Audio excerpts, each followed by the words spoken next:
Hello students, मैं Sidhu Singh Yadav SSY academy के all out series में आपका स्वागत करता हूं। और आज लेकर आया हूं 10वीं कक्षा का त्रिभुज चैप्टर, छठा चैप्टर है, जो कि इसका दीर्घ उत्तरीय प्रश्न जो पांच अंक स्तरीय होता है, जो आपके 2026 के मैट्रिक के एग्जाम में वीवीआई के रूप में आने वाला है। और इसको समझ लेने के बाद आपको बहुत ही अच्छा नंबर मिलने वाला है। तो आप से हम ज्यादा बात नहीं करते हुए हम चलते हैं प्रश्न की ओर।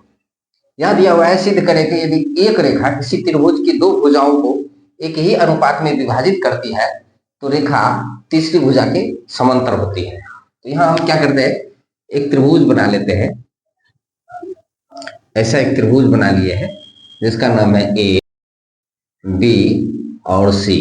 त्रिभुज है जिसमें लिखा है कि दो भुजाओं को एक ही अनुपात में विभाजित करने वाली, मतलब ये जो है एक डीई एक रेखा है जो कि इन भुजाओं को, दो भुजाओं को एक ही अनुपात में विभाजित करती है। तब इसको हमको सिद्ध करना है कि रेखा तीसरी भुजा के समांतर होती है।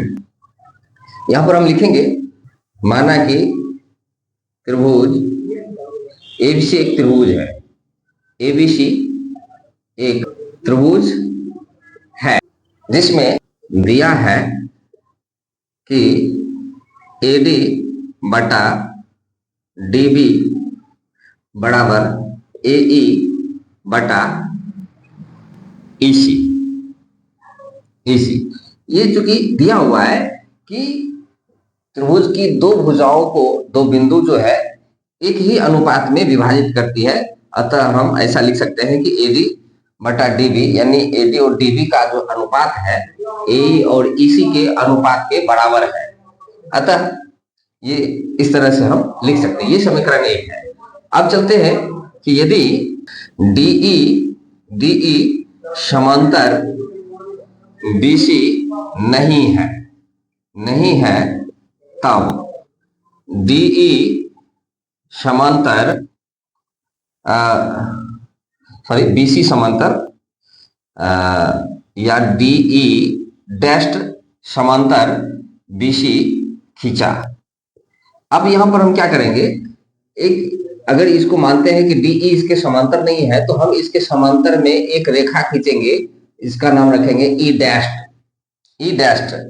तब हम ऐसा लिख सकते हैं कि एडी बटा डीबी बराबर एई डैश बटे सीई डैश।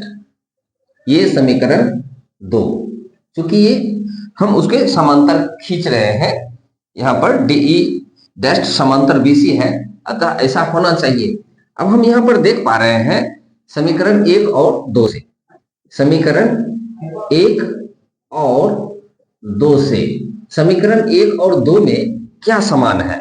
तो समीकरण 1 में भी एडी बटा डीबी और इसमें भी एडी बटा डीबी है। यदि दोनों बायां पक्ष बराबर है, दायां पक्ष बराबर है, तो इधर से चलते हैं तो बायां पक्ष भी बराबर होना चाहिए। अगर दो समीकरण है, दोनों समीकरण के बाएं पक्ष में बराबर है तो उसका दायां पक्ष भी बराबर होता है। तो हम लिखेंगे एई बटा ईसी बराबर एई डैश बटे सीई डैश। ऐसा लेकिन लिखना है, परंतु यह तभी संभव है जब बिंदु ई डैश जो है, बिंदु ई को पूर्णतः ढक लेती।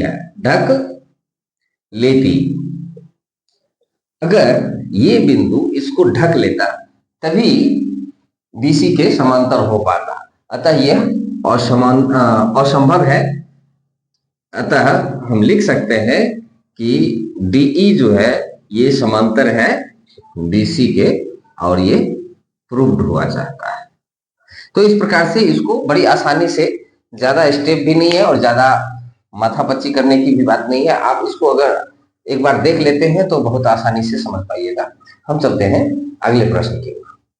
देखिए अगला प्रश्न है कि दो समरूप त्रिभुजों के क्षेत्रफल का अनुपात उन त्रिभुजों की भुजाओं के वर्ग के अनुपात के बराबर होता है, ये हमें सिद्ध करना है, सिद्ध करना है। ऐसे में हम क्या करते हैं, दो त्रिभुज खींचते हैं जिसका नाम रखते हैं ए बी सी, और दूसरा त्रिभुज जो है उसी प्रकार का है, समरूप है, जिसका नाम रखते हैं डी ई एफ। ये प्रश्न में दिया है कि दो त्रिभुज जो है, दो त्रिभुज समरूप है और दो समरूप त्रिभुजों के क्षेत्रफल का अनुपात उस त्रिभुजों की भुजाओं के अनुपात के बराबर होता है, तो ये हमको सिद्ध करना है। ठीक है, तो लिखना है कि माना कि त्रिभुज ए बी सी समरूप है त्रिभुज डी ई एफ के, जिसमें संगत कोण, संगत कोण क्या होता है? अब जैसा कि ये त्रिभुज दिख रहा है इस तरह से और ये भी इस तरह से, इसके संगत कोण, जैसे ए के संगत कोण में ये हो गया, बी के संगत कोण में ई हो गया, सी के कोण में एफ हो गया। संगत कोण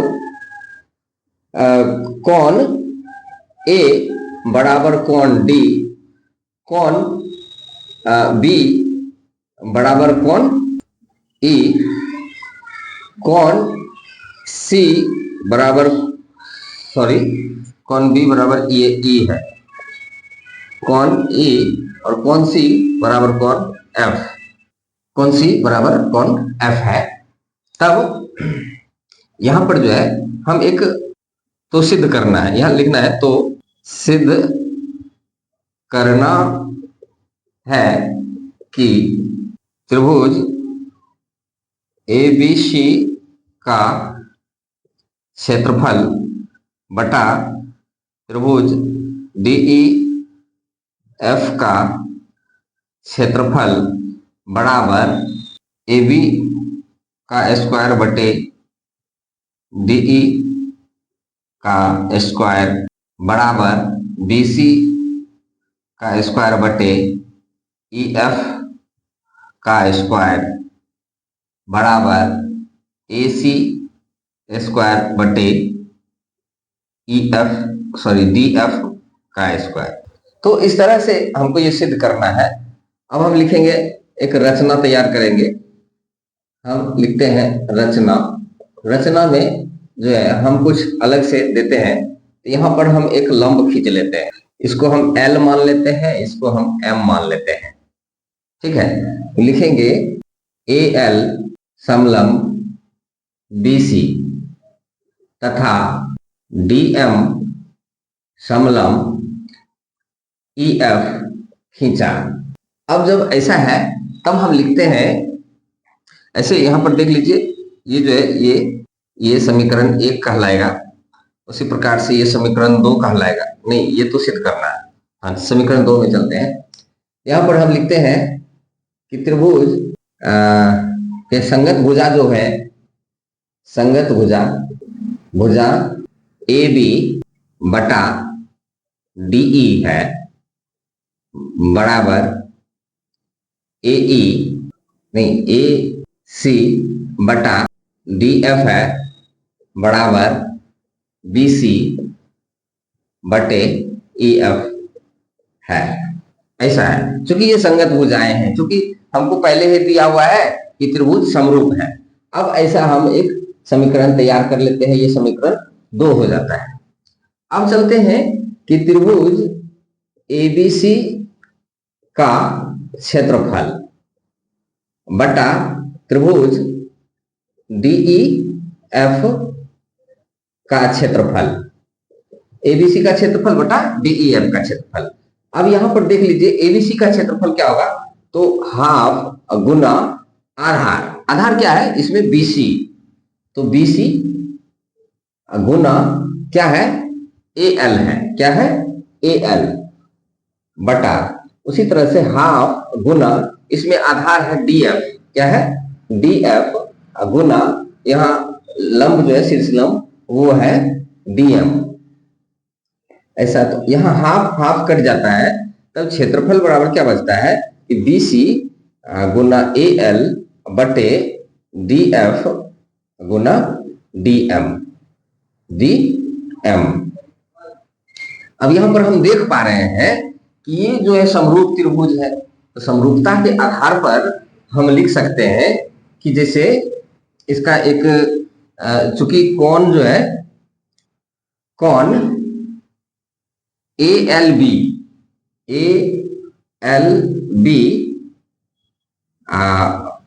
बराबर कौन, इसमें देखते हैं डी एम ई, ठीक है। चूंकि ये लंब है, चूंकि दोनों लंब है, दोनों क्या है, लंब है, ठीक है।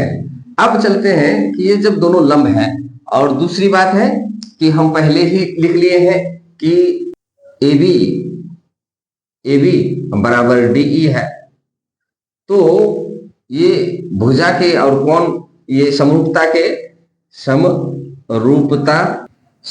के आधार पर या कसौटी पर लिख सकते हैं। समरूपता के कसौटी पर हम लिख सकते हैं कि त्रिभुज यहां ए बी एल और D E M, A B L और या समरूप लिख लेते हैं, समरूप डी ई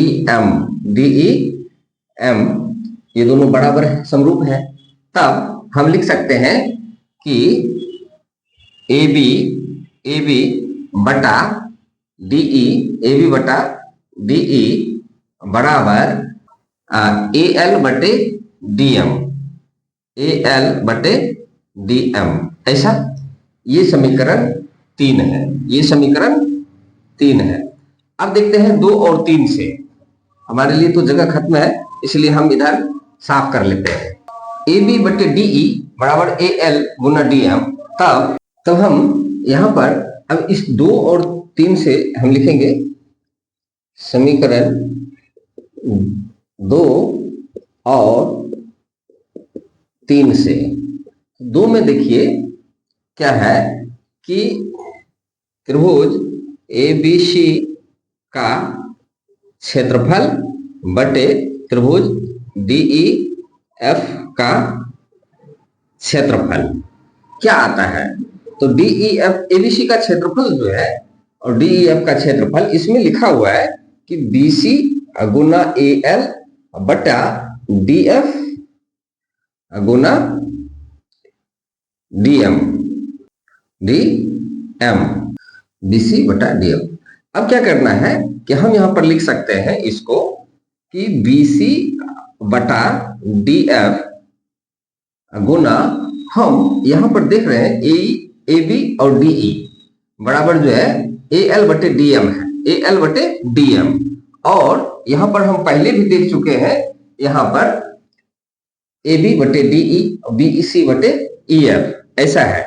बीसी बटे ईएफ हमको यहां पर लग रहा है ईएफ होना चाहिए, मिस्टेक से डीएफ लिखा गया है। ये इसके बराबर है, तो हम इसको 2 बार लिख सकते हैं। डीएम के जगह पर ये क्या है, ए एल बटे डीएम के जगह पर हम लिख सकते हैं यहां पर बीसी बटे ईएफ, 2 बार लिख सकते हैं।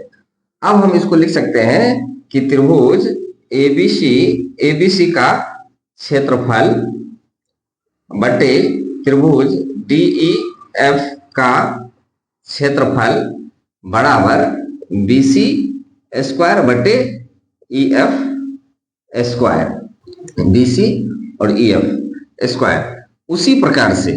उसी प्रकार हम ऐसा भी लिख सकते हैं कि त्रिभुज ए बी सी का क्षेत्रफल बटे त्रिभुज डीईएफ का क्षेत्रफल बराबर, हम लिख सकते हैं इसी प्रकार से ए बी का स्क्वायर बटे डीई का स्क्वायर बराबर ए सी का स्क्वायर बटे डीएफ का स्क्वायर बराबर बीसी का स्क्वायर बटे ईएफ का स्क्वायर। तो ये जो है उसके बराबर आ गया है, उसके वर्ग के समानुपाती होता है, ये प्रूव्ड होता है। तो इस प्रकार से आप जो है इसको ध्यान पूर्वक समझ सकते हैं। वीडियो को बिना स्किप किए आप देखते रहे। अगर समझ में नहीं आए तो पीछे जो हम मिटा दिए हैं उसको फिर से देख लें, ये किसके बराबर आ रहा है, तो और भी अच्छे से समझ में आ जाएगा। तो इस तरह से हम चलते हैं अगले प्रश्न की ओर। चलिए देखते हैं। अगला प्रश्न है कि एक समकोण त्रिभुज का लंब उसके आधार से 7 सेंटीमीटर कम है। तो यहाँ पर एक समकोण त्रिभुज बनाते हैं ऐसा ए बी सी। इसका लंब जो है आधार से 7 सेंटीमीटर कम है, यानी मान लीजिए आधार ये है और ये लंब है, तो ये x-7 है तथा कर्ण 13 सेंटीमीटर है। तो त्रिभुज का आधार ज्ञात है। तो हम यहाँ पर पहले लिख लेंगे कि माना कि आधार, त्रिभुज का आधार बराबर, त्रिभुज का आधार बराबर x सेंटीमीटर है और लंब जो है, लंब बराबर क्या होगा x-7, जो कि कहा जा रहा है आधार से 7 सेंटीमीटर कम है। और यहां पर दिया है कर्ण बराबर 13 सेंटीमीटर। यहां जब कर्ण बराबर 13 सेंटीमीटर दिया है तब हम लिख सकते हैं कि पाइथागोरस प्रमेय से। अब आप लोग कमेंट में बताइए कि पाइथागोरस प्रमेय बराबर क्या होता है। तो ऐसे हम भी यहां पर लिखेंगे, लेकिन मेरे लिखने से पहले आप कमेंट में बता दीजिए पाइथागोरस प्रमेय क्या होता है। तो पाइथागोरस प्रमेय हम लिखते हैं कि कर्ण स्क्वायर बराबर लंब स्क्वायर प्लस आधार स्क्वायर होता है। तो कर्ण कितना है 13 है, तो हम 13 का स्क्वायर लिखेंगे बराबर लंब जो है x-7 है, तो x-7 का स्क्वायर लिखेंगे प्लस आधार स्क्वायर, आधार x स्क्वायर है, x है तो x स्क्वायर लिखेंगे। अब इसको हल करेंगे। 13 का स्क्वायर 169 होता है, 13 का स्क्वायर 169 बराबर ये a माइनस बी का होल स्क्वायर हो गया, तो इसको हम लिख सकते हैं a स्क्वायर माइनस 2, a के बदले x लिखेंगे, b के बदले 7 लिखेंगे, प्लस b स्क्वायर यानी 7 का स्क्वायर लिखेंगे प्लस x स्क्वायर। अब यहाँ हम क्या करेंगे, 169 तो है ही, 169 बराबर यहाँ पर आ जाता है एक्स स्क्वायर, ये एक्स स्क्वायर और एक्स स्क्वायर 2x स्क्वायर आ जाएगा, 2x स्क्वायर, फिर है 7 दूनी 14x माइनस 14x और 7 का स्क्वायर आ जाएगा 49। क्या आ जाएगा 49। हम इसको भी उधर कर देते हैं तो आ जाएगा 2x square minus 14x plus 49 minus 169 बराबर 0। या 2x स्क्वायर माइनस 14x, इसको घटाते हैं तो हो जाता है 120 माइनस 120 बराबर 0। अगर हम इसमें 2 कॉमन लेते हैं तो x square minus 7x minus 60 बराबर 0 होता है। और 0 के साथ हम कितना गुना कर सकते हैं, तो जितना ये है उतना लिख देंगे, तो 2 और 2 कट जाता है, तब बचता है x square minus 7x minus 60 बराबर 0। अब इसको गुणनखंड के आधार पर हम हल कर सकते हैं। गुणनखंड करने पर जो है यहाँ आना चाहिए 7, जोड़ घटा के 7 आए और गुना करने पर 60 आए, तब क्या करते हैं हम 12 पचे 60। हम सबसे पहले देखते हैं किस किस टेबल में 60 आता है। तो 12 पचे 60, जिसमें 12 में से 5 घटाने पर 7 भी आता है और 12 पचे 60 भी होता है। हम लिखेंगे x square minus 12x minus 5x plus 5x minus 60। यहाँ पर 12 में से 5 घटाएंगे तो माइनस 7x आ जाएगा और 12 पचे 60 माइनस 60 भी हो जाएगा। बराबर में हम 0 लिखेंगे। यहाँ x कॉमन लेते हैं तो यहाँ बच जाता है x माइनस 12 बच जाता है, प्लस यहाँ 5 के टेबल में और 5 के टेबल में दोनों है, तो 5 कॉमन लेते हैं तो यहाँ x माइनस 12 बच जाता है बराबर 0। यहाँ x माइनस 12 दोनों में है, इसमें भी और इसमें भी, तो यहाँ पर इसके पास x बच जाता है प्लस यहाँ 5 बच जाता है। तब हम क्या करते हैं, ये बराबर 0 है, x माइनस 12 बराबर हम 0 लिखते हैं, दूसरा लिखते हैं x प्लस 5 बराबर 0। तो x बराबर माइनस 12 को उधर करेंगे तो ये प्लस 12 आ जाएगा, ये 0 का कोई वैल्यू नहीं।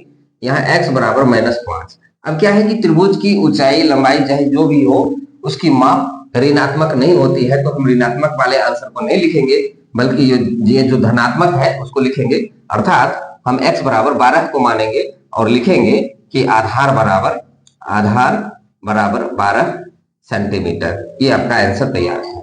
इस तरह से आप इसको भी बना सकते हैं। हम चलते हैं अगले प्रश्न की।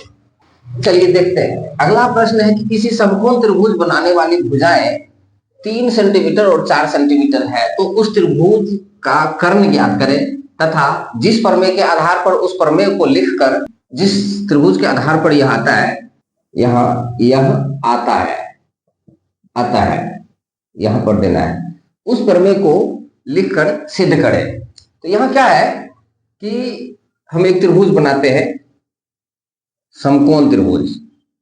क्या बनाते हैं? समकोण त्रिभुज। यहाँ ए बी सी, और समकोण बनाने वाली भुजाएं ए बी और बी सी है, ये 3 सेंटीमीटर और 4 सेंटीमीटर है। तो कर्ण बराबर होता है रूट अंडर लंब स्क्वायर प्लस आधार स्क्वायर। तो जहां पर लंब है, यहां पर लंब जो खड़ी रेखा है वो है 3 का स्क्वायर लिखेंगे, प्लस आधार जो है ये 4 है, ये 4 का स्क्वायर का होल अंडर रूट लिखेंगे, और हम इसको हल करेंगे तो आ जाएगा रूट अंडर 9 प्लस 16, या इसको हम लिख सकते हैं रूट अंडर 25, या 25 का वर्गमूल जो है 5 होता है। तो कर्ण बराबर हम 5 सेंटीमीटर लिख सकते हैं। अब ये जो होता है वो प्रमेय है। ये जो सिद्ध हुआ है, या ये जो निकाला गया है कर्ण बराबर, वो प्रमेय है कर्ण स्क्वायर बराबर लंब स्क्वायर प्लस आधार स्क्वायर। ठीक है। अर्थात किसी समकोण त्रिभुज में कर्ण का वर्ग अन्य दो भुजाओं के वर्गों के योग के बराबर होता है। हमें ये सिद्ध करना है। तब हम एक रचना लेते हैं। रचना में क्या करते हैं कि AC लंब BD खींचते हैं, यानी BD जो है AC पर लंब है, ये खींचा, ऐसा हम रचना बनाया। तब त्रिभुज ABD समरूप क्या है? ABC। त्रिभुज ABC चूंकि दोनों समरूप है। क्या है? समरूप है, चूंकि समकोण है, चूंकि दोनों कोण जो है समकोण है, दोनों में, यहाँ इसमें ये समकोण है और इसमें ये समकोण है, तभी यहां पर हम लिख सकते हैं कि दोनों समरूप है। तो हम लिख सकते हैं यहां पर जो है BD समलंब AC खींचा। तब यहां पर क्या है कि दोनों त्रिभुज ABD तथा त्रिभुज ABC में क्या समानता है, इसको हम मिलाते हैं। तो कोण A बराबर कोण A है। क्यों A है? तो ये जो है उभयनिष्ठ कोण है। वो इसलिए क्योंकि ये कोण जो है बड़े वाले त्रिभुज ABC में भी आता है, छोटे वाले त्रिभुज ABD में भी आता है। अब पुनः दूसरा जो है वो है कि कोण ADB बराबर कोण ABC, क्योंकि ये दोनों 90 डिग्री का कोण है, दोनों जो है 90 डिग्री का कोण है। तब समरूपता की कसौटी वो एंगल AA से त्रिभुज ABD समरूप त्रिभुज ABC है। इसलिए हम ऐसा लिख सकते हैं कि इसका आधार लेते हैं और इसका लंब लेते हैं, आधार बटे लंब, यानी एडी बटे इसका लंब है। इस छोटे से त्रिभुज में ये आधार है एडी बटे लंब जो है वो बीडी है। बीडी बराबर बड़े त्रिभुज का अगर संगत भुजा लिया जाए तो इसका आधार बीसी बटे ये है एबी, सॉरी हाँ एबी है। ऐसा ये समीकरण 1 मान लेते हैं। ठीक है, चूंकि त्रिभुज एबीडी और समरूप त्रिभुज एबीसी है, तब हम क्या करते हैं, छोटे से त्रिभुज और बड़े त्रिभुज में हम तुलना करते हैं तो क्या आता है, इसका आधार ले लीजिए एडी बटा बड़े त्रिभुज का आधार क्या है तो एबी है, मान लीजिए एबी या लंब ही माना जाए, बराबर इस त्रिभुज का लंब यानी बीडी बटे इस त्रिभुज का लंब यानी बीसी। इस त्रिभुज का कर्ण लेते हैं, इस त्रिभुज का कर्ण बटे इस त्रिभुज का कर्ण, यानी सॉरी लंब नहीं लेते हैं, इस त्रिभुज का कर्ण एबी बटे इस त्रिभुज का कर्ण एसी, ऐसा लेते हैं। तब यहां पर अगर हम इसको हल करते हैं तो ये आ जाता है ए बी स्क्वायर, यानी क्रॉस मल्टीप्लिकेशन करते हैं तो ए बी स्क्वायर बराबर ए सी गुना ए डी। ये समीकरण 1 है। अब हमको यहां जगह नहीं है तो हम चलते हैं इसमें, हम इसको मिटाते हैं थोड़ा सा। अब उसी प्रकार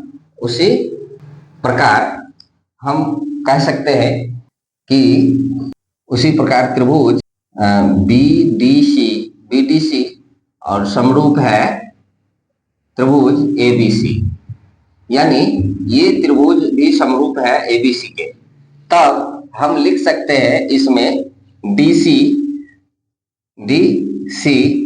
बटे डीसी इसका ये ले लिए और इसका भी है ये, और इसका बीसी ले लेते हैं, बीसी एक मिनट, इसका डीसी बटा बीसी बराबर जो है इसका कर्ण जो है, इसका कर्ण है बीसी बटा इसका कर्ण है एसी। ठीक है, अब इसका हम क्रॉस मल्टीप्लिकेशन करते हैं तो ये आ जाता है बीसी स्क्वायर बराबर एसी गुना डीसी, एसी गुना डीसी। ये समीकरण 2 है। अब हम क्या करते हैं, समीकरण 1 और 2 को जोड़ते हैं। समीकरण 1 और 2 से हम क्या करते हैं, जोड़ने पर तो क्या है, समीकरण 1 में ए बी स्क्वायर प्लस 2 में है बी सी स्क्वायर बराबर, यहां लिखा है समीकरण 1 में ए सी गुना ए डी प्लस इसमें समीकरण 2 में लिखा है कि ए सी गुना डी सी। तब यहां पर हम देखते हैं कि AC और AC दोनों में कॉमन आ रहा है तो AC कॉमन ले लेते हैं तो यहां पर जाता है AD plus DC, AD plus DC। अब यहां पर क्या करते हैं, AD प्लस DC जो है, AD प्लस DC इसको हम लिख सकते हैं AC। क्या लिख सकते हैं, AC दोनों मिला करके, तो AC गुना दोनों मिला करके AC, तो हम इसको लिख सकते हैं AC स्क्वायर। इसका मतलब है कि A B square plus B C square बराबर ए सी स्क्वायर, और यही बात हमको प्रूव्ड करना था जो कि प्रूव्ड हो चुका है। तो इस प्रकार से छात्रों देख सकते हैं कितनी आसानी से आप त्रिभुज चैप्टर के इन सारे प्रश्नों को हल कर सकते हैं, और बिना स्किप किए हुए अगर आप देखते हैं तो आपको बड़ी अच्छे तरह से जो है ये समझ में आएगा। तो शिक्षा एक ऐसी चीज है जो कभी बर्बाद नहीं होता है, जो बेकार नहीं जाता है। तो आप इसको बिना स्किप किए हुए देखते रहिए, और हम मिलते हैं आपको अगले वीडियो में। धन्यवाद।